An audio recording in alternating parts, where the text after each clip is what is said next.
جی آواز میری آ رہی ہے؟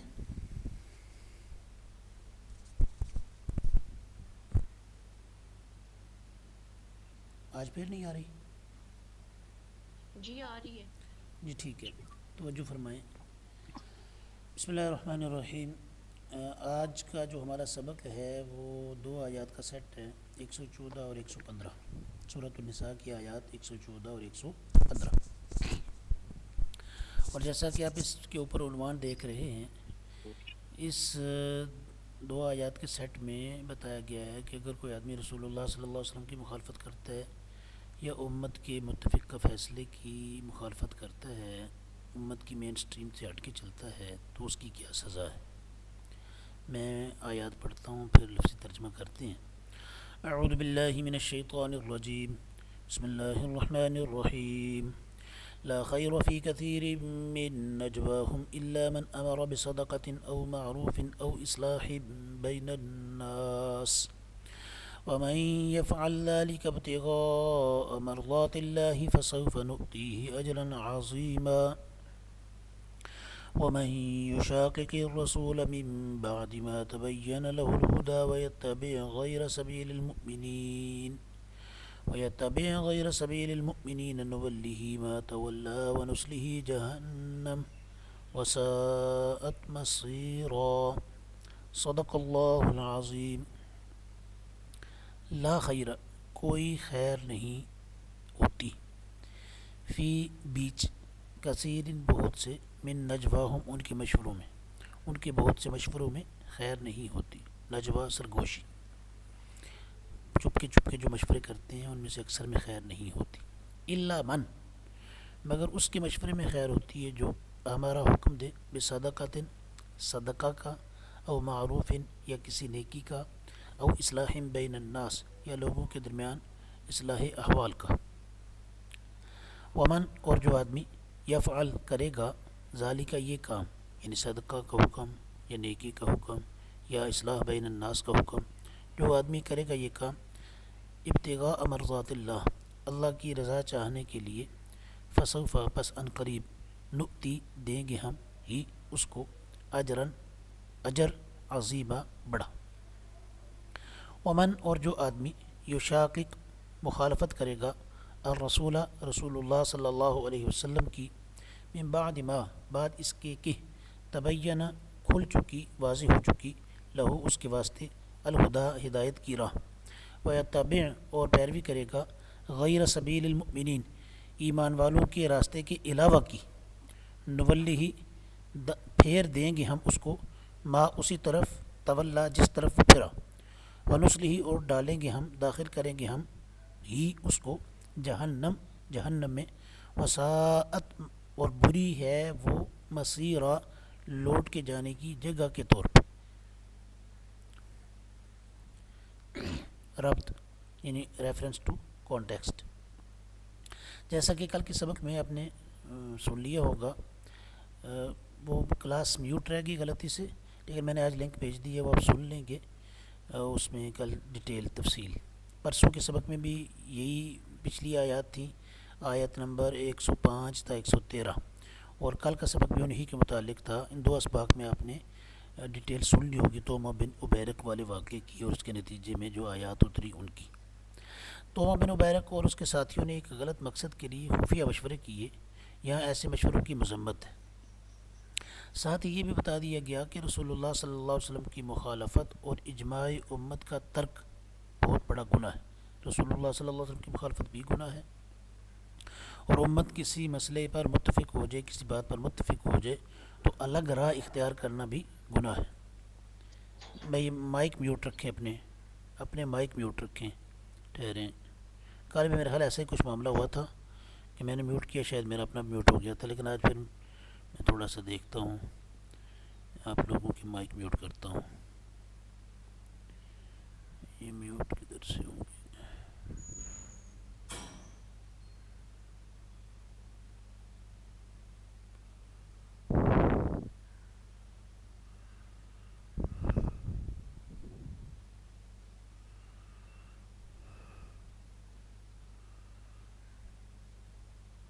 اچھا بار میں ابھی مجھے نہیں سمجھ آ رہی کہ میں میوٹ کل کدھر سے کیے تھے، بہرحال ابھی نہیں مل رہا. میں میوٹ فی الحال نہیں کر رہا، لیکن کوشش کریں خاموشی سے سبق سنیں. کوئی بات پوچھنی ہو تو ضرور پوچھیں، لیکن یہ شور وغیرہ، یہ کھڑکھڑاہٹ وغیرہ یہ کلاس کے دوران نہ ہو.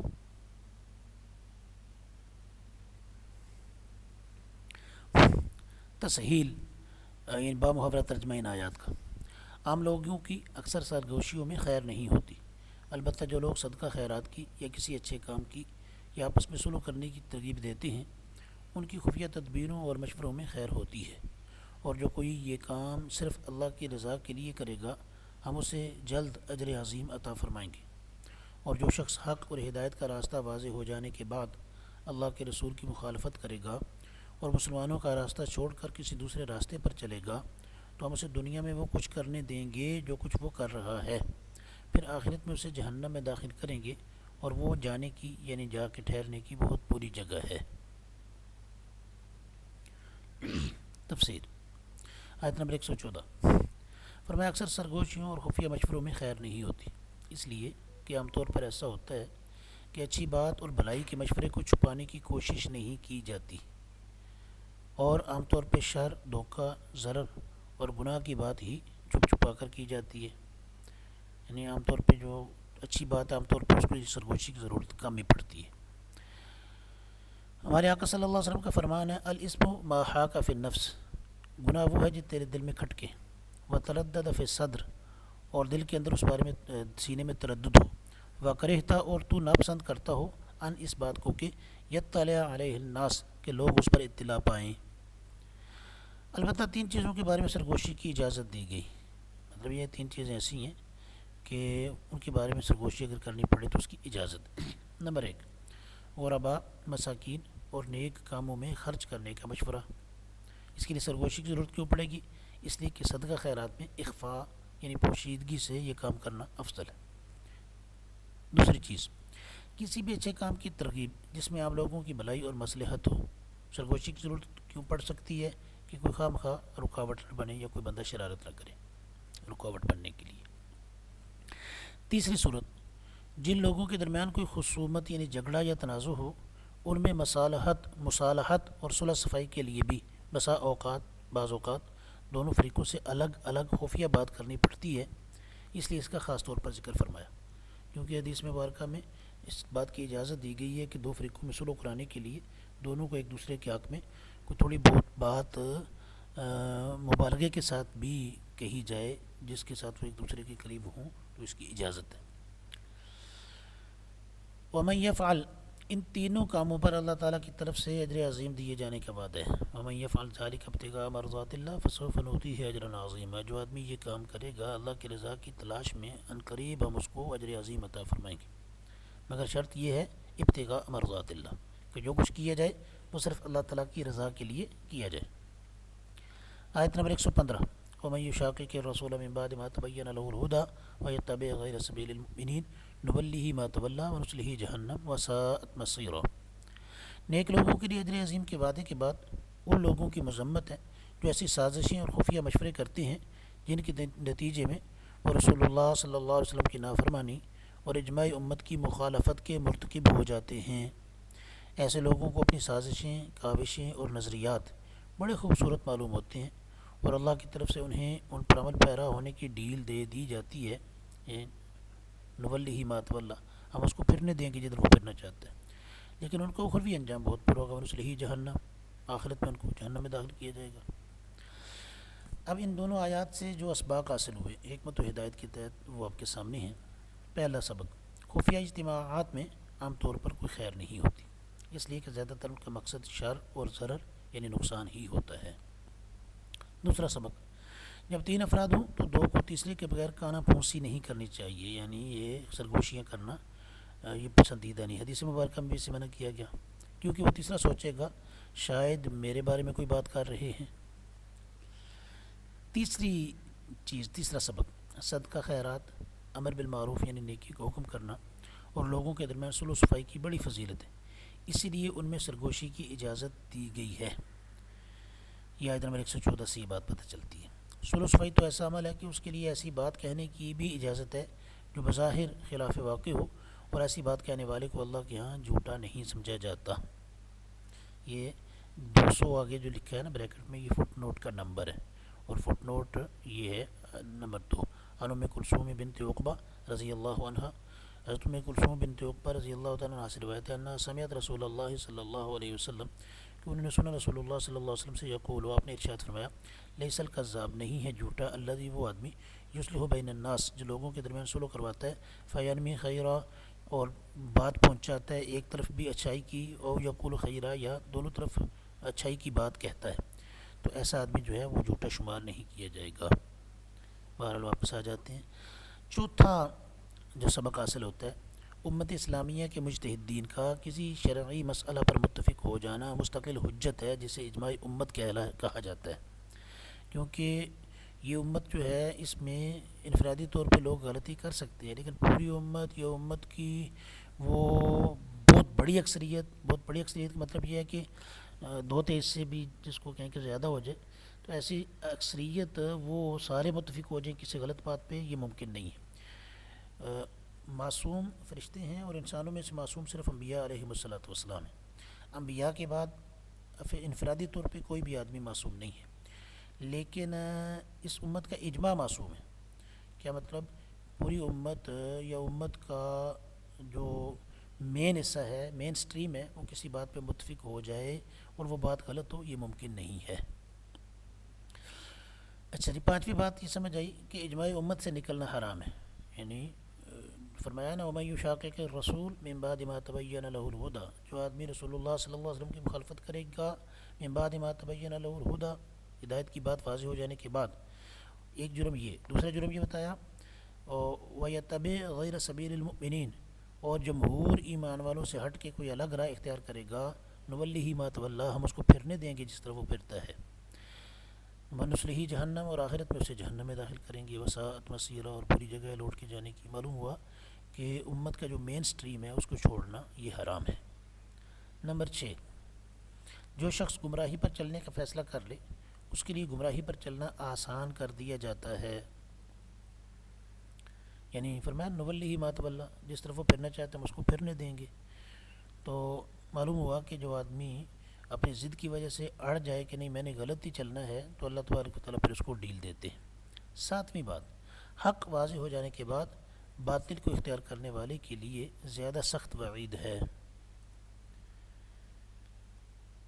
من بعد ما تبین له الهدى، ہدایت واضح ہو جانے کے بعد بھی اگر کوئی آدمی گڑبڑ کرتا ہے تو اس کے لیے بڑی سخت وعید ہے۔ اگلی آیات ہیں جی 116 تا 122، یہ بن جائیں گی 16 اور 6 جی 7 آیتیں بن جائیں گی۔ دیکھتے ہیں کہ سبق زیادہ ہے اگر تو پھر اس کو کل پہ رکھتے ہیں، اور اگر زیادہ نہیں ہے تو پھر آج ہی پڑھ لیتے ہیں۔ ہاں جی پڑھ لیتے ہیں انشاءاللہ، توجہ فرمائیں گے آپ لوگ۔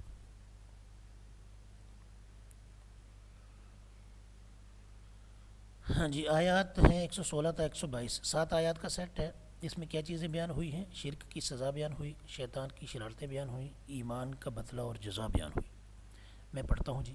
اعوذ باللہ من الشیطان الرجیم، بسم اللہ الرحمن الرحیم۔ ان اللہ لا یغفر ان یشرک به ویغفر ما دون ذلک لمن یشاء ومن یشرک باللہ فقد ضل ضلالا بعیدا۔ ان يدعون من دونه الا اناثا وان يدعون الا شیطانا مریدا لعنه الله وقال لأتخذن من عبادك نصيبا مفروضا وَلَأُضِلَّنَّهُمْ وَلَأُمَنِّيَنَّهُمْ وَلَآمُرَنَّهُمْ فَلَيُبَتِّكُنَّ آذَانَ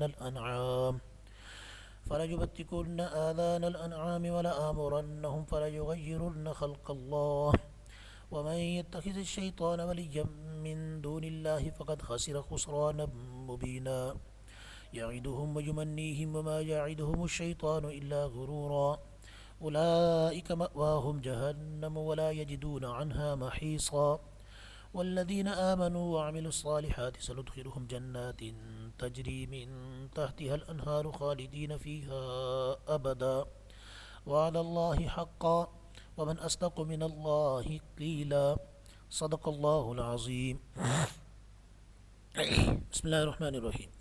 ان اللہ بشک اللہ لا یغفر نہیں بخشے گا ان یہ بات کہ یشرا کا شرک کیا جائے بہی اس کے ساتھ، ویغفر اور معاف فرما دے گا ما دون ذالک اس سے جو کم ہوگا لمن یشاء جس کے لیے چاہے گا، ومن یشرک باللہ اور جو آدمی شرک کرے گا اللہ کے ساتھ فقد ضل پس وہ بھٹک گیا ضلالا بعیدا دور کی گمراہی میں۔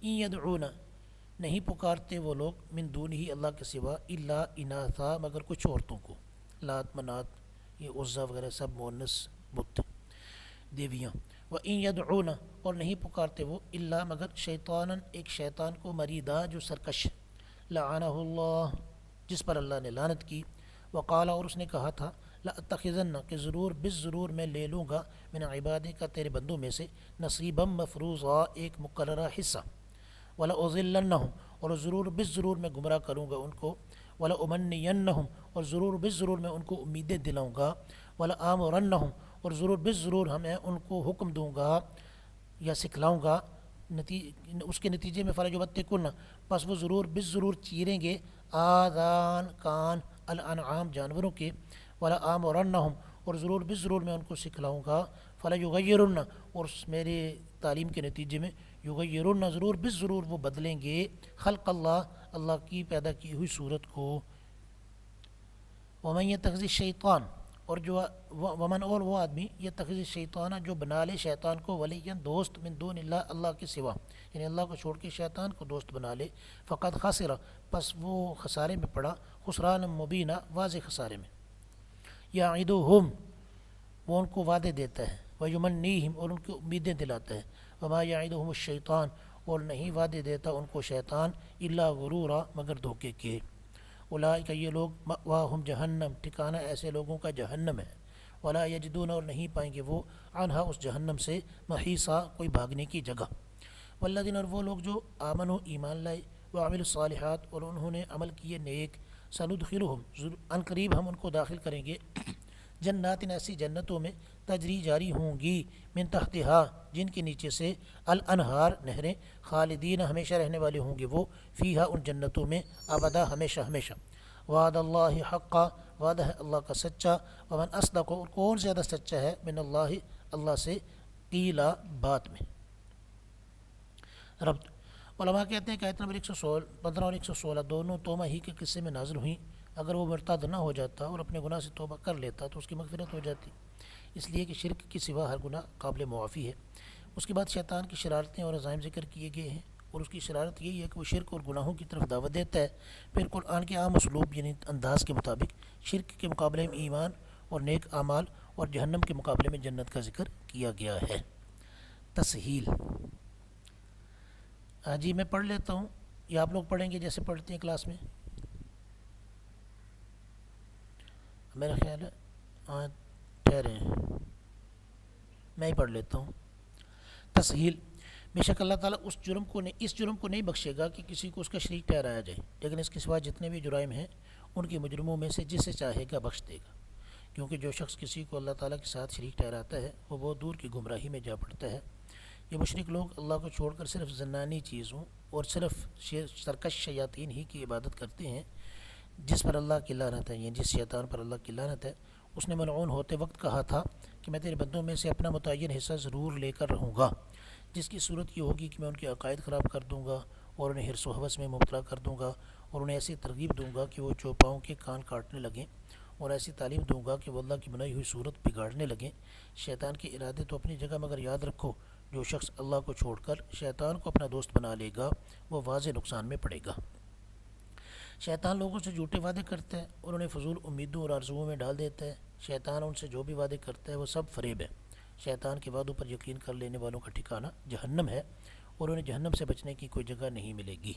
لیکن وہ لوگ جو ایمان لائے اور انہوں نے نیک اعمال کیے، ہم انہیں ایسے باغات میں داخل کریں گے جن کے ساتھ ساتھ نہریں بہہ رہی ہوں گی، وہ ان میں ہمیشہ رہیں گے۔ یہ اللہ کا سچا وعدہ ہے، اور اللہ سے زیادہ سچی بات کس کی ہو سکتی ہے۔ یہ بامحاورہ ترجمہ تھا جی۔ ان آیات کی تفسیر آیت نمبر 116 شرک ایسا جرم اور مشرک ایسا مجرم ہے جس کی معافی کی کوئی صورت نہیں۔ مشرک حق اور ہدایت سے بہت دور چلا جاتا ہے، اور وہ اپنی عقل کو فساد سے اور روح کو غلاظت سے آلودہ کر لیتا ہے۔ شرک کے علاوہ جتنے بھی گناہ ہیں سب قابل معافی ہیں، مگر معاف کرنا اللہ تعالیٰ کی مرضی پر موقوف ہے، ڈیپینڈ کرتا ہے۔ اللہ معاف کر دے ٹھیک، سزا دے تو پھر بھی ٹھیک۔ ہاں، شرک سے ایک توبہ کیے بغیر بندہ دنیا سے چلا گیا تو اللہ نے قانون بنا دیا کہ میں اس کو معاف نہیں کروں گا۔ شرک کے علاوہ اگر کسی گناہ سے توبہ کیے بغیر بندہ دنیا سے چلا گیا تو اللہ چاہیں گے تو معاف فرمائیں گے، چاہیں گے تو سزا دیں گے۔ لیکن اگر توبہ کر لی شرک سے بھی تو توبہ سے اللہ شرک بھی معاف فرما دیتے ہیں۔ حضرت علی رضی اللہ عنہ فرماتے ہیں مجھے قرآن کریم کی یہ آیت سب آیتوں سے زیادہ محبوب ہے، کیونکہ اس میں اللہ تعالیٰ نے ہر گناہ کو قابل معافی قرار دیا ہے۔ یعنی شرک کا تو شائبہ بھی نہیں تھا ان حضرات میں، گناہوں سے بھی بچتے تھے، لیکن پھر بھی اللہ کا ڈر اس تک قدر تھا کہ ڈرتے تھے کہ کوئی غلطی ہو نہ جائے، اس پر پکڑ نہ ہو جائے۔ تو جب یہ آیت اتری تو فرمایا کہ مجھے یہ سب سے زیادہ پیاری ہے، کیونکہ اس میں امید لگ گئی کہ اللہ شرک کے علاوہ سارے گناہ معاف فرما دیں گے۔ آیت نمبر 117۔ اول تو شرک کرنا ہی حماقت ہے، مگر ان مشرکوں کی حماقت پر حماقت در حماقت یہ ہے کہ انہوں نے ایسے مردوں اور پتھروں کو معبود قرار دے رکھا ہے جو نہ نفع دے سکتے ہیں نہ نقصان دے سکتے ہیں، اور وہ عورتوں کے نام سے موسوم ہیں، مثلا لات، عزا، منات، نائلہ وغیرہ، یہ سب نسوانی نام ہیں۔ یوں بھی ہر قبیلے کے بت کو انسا بنی فلاں قوم کی عورت کہا جاتا تھا۔ تو یعنی مطلب یہ اللہ تبارک و تعالیٰ کہنا یہ چاہ رہے ہیں کہ ویسے لڑکیوں کو زندہ درگور کر دیتے ہیں اور کہتے ہیں کہ ہم لڑکیوں کو یا عورتوں کو پسند نہیں کرتے، اور ادھر جتنے خدا ہیں وہ عورتوں کے ناموں پہ بنا رکھے ہیں۔ اللہ شیطانا، بتوں کی عبادت حقیقت میں شیطان کی عبادت ہے، اس لیے کہ ساری شرکی حرکتیں اور عبادتیں وہ شیطان ہی کے بہکاوے میں آ کر کرتے ہیں جو بتوں کے پجاری ہوتے ہیں۔ آیت نمبر 118۔ شیطان کو اللہ تعالیٰ نے ملعون یہ لعنتی ٹھہرا کر اپنی رحمت اور فضل سے محروم کر رکھا ہے، اور اس نے ملعون ہوتے وقت قسم اٹھا کر کہا تھا، پہلی بات کیا کہی تھی؟ لا اتخذن، میں تیرے بندوں میں سے بہت ساروں کو گمراہ کر کے اپنے ساتھ جہنم میں لے جاؤں گا۔ دوسری بات کہی تھی والا اضلنہم، میں انہیں حق سے ہٹا دوں گا اور توحید، نبوت اور قیامت وغیرہ کے بارے میں ان کے عقائد خراب کر دوں گا۔ تیسری بات اس نے کہی تھی والا آمرنہم، انہیں ایسا گمراہ کروں گا کہ وہ جانوروں کے کان کاٹ کر انہیں بتوں کے لیے مخصوص کر دیں گے۔ چوتھی بات اس نے یہ کہی فلا یغیرن خلق اللہ، انہیں ایسی تعلیم اور ترغیب دوں گا کہ وہ اللہ تعالیٰ کی بناوٹ اور فطرت کو بدل دیں گے۔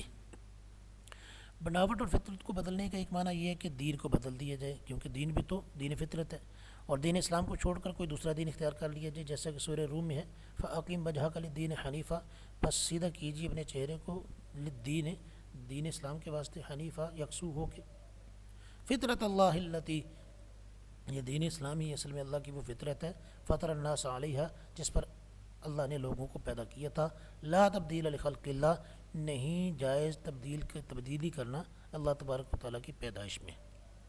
اسی طرح صحیح ہے، یعنی بخاری اور مسلم کی حدیث میں ہے ہر بچہ فطرت اسلام پر پیدا ہوتا ہے، کل مولود یولد علی الفطرہ فابواہ یہودانہ او ینصرانہ او یمجسانہ، ہر بچہ فطرت اسلام پر پیدا ہوتا ہے، پھر اس کے والدین اسے یہودی یا عیسائی یا مجوسی بنا لیتے ہیں۔ جیسا کہ جانور صحیح سالم پیدا ہوتے ہیں، کیا تم ان میں سے کسی کو کٹے ہوئے اعضاء والا پاتے ہو؟